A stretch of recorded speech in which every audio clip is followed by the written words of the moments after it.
दो रेशियो, एक क्या था बेटा, करेंट रेशियो, और एक आपका क्विक रेशियो। क्विक रेशियो का ही और नाम है जिसका नाम है, एक है एसिड टेस्ट रेशियो या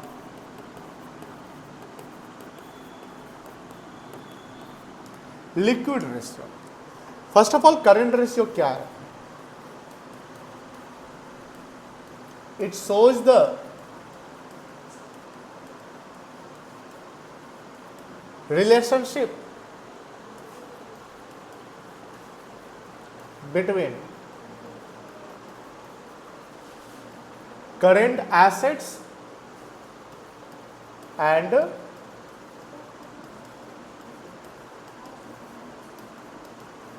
current liabilities। ध्यान देना, क्या है ये करंट रेशियो, क्या दिखाएगा रिलेशन करंट एसेट्स का और करंट लायबिलिटीज का। ये करंट रेशियो है। और आइडियल करंट रेशियो जो होना चाहिए वो होना चाहिए 2:1। 2:1 का मतलब हो गया current assets must be, must नहीं लगा, सूट लगाते हैं, should be 2 times of current liabilities।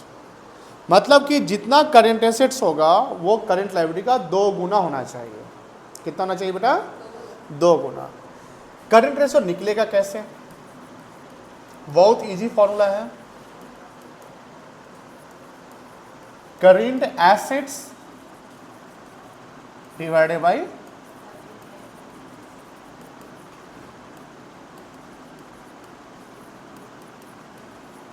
Current liabilities. Sir current assets क्या क्या होता है, नाम बता सकते हैं कोई बच्चे? क्या क्या हो सकता है करंट एसेट्स, नाम बताओ। Cash in hand,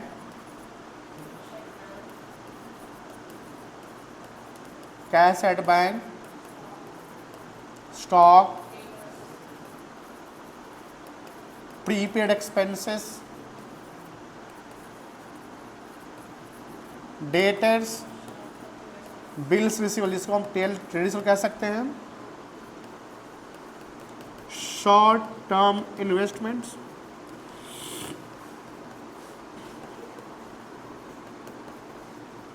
short term loans and advances भी हो सकता है। और क्या हो सकता है? क्या हो सकते हैं? Other current assets. कोई दिक्कत नहीं है। अब सवाल ये कि सर करंट लायबिलिटी में क्या आएगा?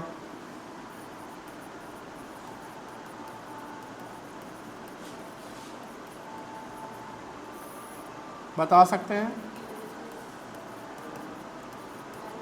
Bank overdraft,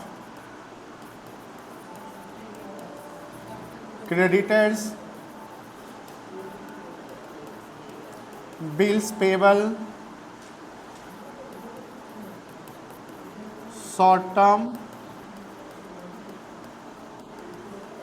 borrowings, income advances,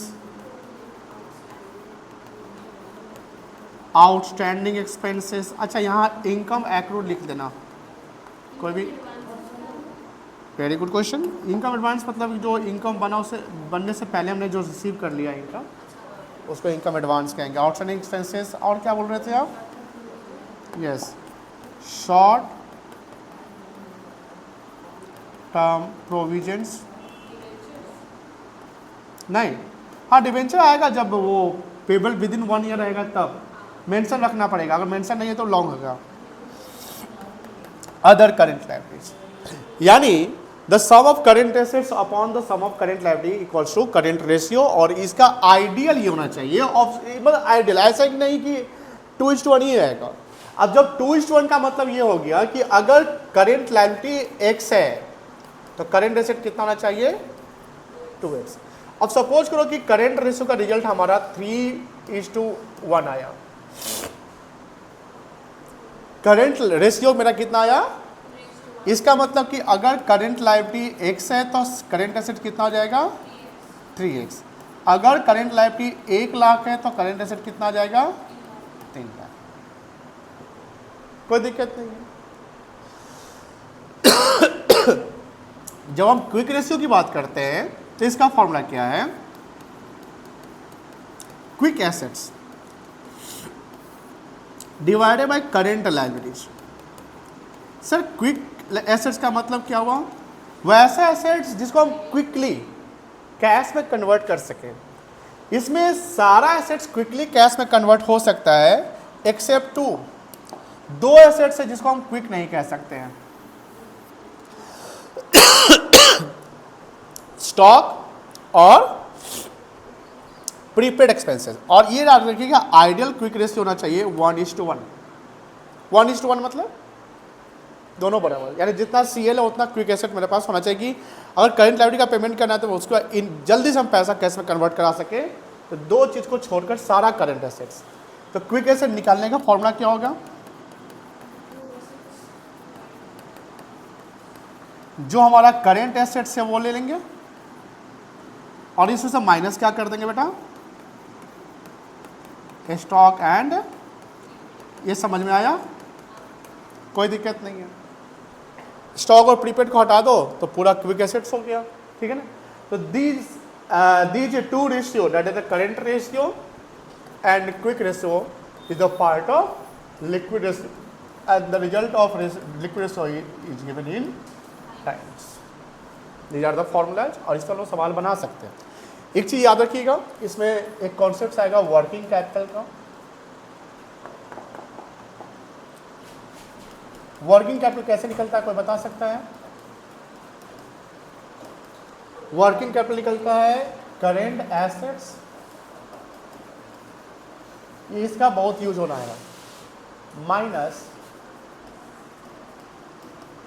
current, ये याद रखना है, करेंट एसेट यानी WC को करेंट वर्किंग कैपिटल कहेंगे CA माइनस CL, कोई दिक्कत नहीं है। अब अगर इसको कंपेयर करें यानी CA अगर निकालना हो तो WC प्लस क्या बन जाएगा, CL बन जाएगा। अगर CL निकालना हो तो CA माइनस WC हो जाएगा। बोलो हाँ ही ना, समझ में आया क्वेश्चन, कोई दिक्कत नहीं है। इसको नोट डाउन कर लीजिए पूरा।